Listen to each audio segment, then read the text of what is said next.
लक्षात ठेवा, वैभव नाईक आजही अडचणीत आहे. मी तुम्हाला काय बोललो, माझ्याकडे 100% माहिती आल्यानंतरच मी ती तुमच्याकडे ठेवणार, हे मी पहिल्या पत्रकार परिषदेमध्ये बोललो होतो. त्या पत्रकार परिषदेमध्ये पण मी हे बोललो होतो की देव करो वैभव नाईक त्याच्यात नसावा, कारण का महाराष्ट्रात जागा त्याला लपायला भेटणार नाही, हा एवढा मोठा विषय आहे. आम्ही बाबा एवढी काळजीपूर्वक स्टेटमेंट करतो की तुला त्याचा नुकसान होऊ नये, पण तू फक्त राजकारण करतो. तुला नेमकं काय हवंय, काय पाहिजे, काय वेळ जात नाही. आम्ही काय व्हिडिओ गेम वगैरे पाठवतो बाबा तुला, तुझा टाइमपास होत नसेल तर. पण उगाच कुठलेही आरोप करायचे. आता जो कार्यक्रम नेव्हीने हाताळला, राज्य सरकारने नेव्हीकडे पैसे दिले, हँडओव्हर केले, तू स्वतः पास घेऊन ते बघायला आलास, तेव्हा नाही वाटलं याच्यात भ्रष्टाचार झालाय?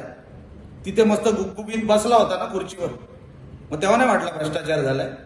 तुझ्यावर आरोप झाले ना की तू पुतळ्याच्या त्या कोसळण्यामध्ये तुझा हात होता म्हणून तू हे बाहेर काढलेस. आम्ही उलटे आरोप करू शकतो की ते झाकण्यासाठी तू हे काढलंस. आणि जर पुरावा असेल, तू जा निवडणूक आयोगाकडे, तिकडे तक्रार कर किंवा कोर्टात जा आणि एकदा जाहीर करून टाक की रत्नागिरी सिंधुदुर्गाची जनता ही पैसे घेऊन मतदान करते. एकदा तू असं जाहीर करून टाक.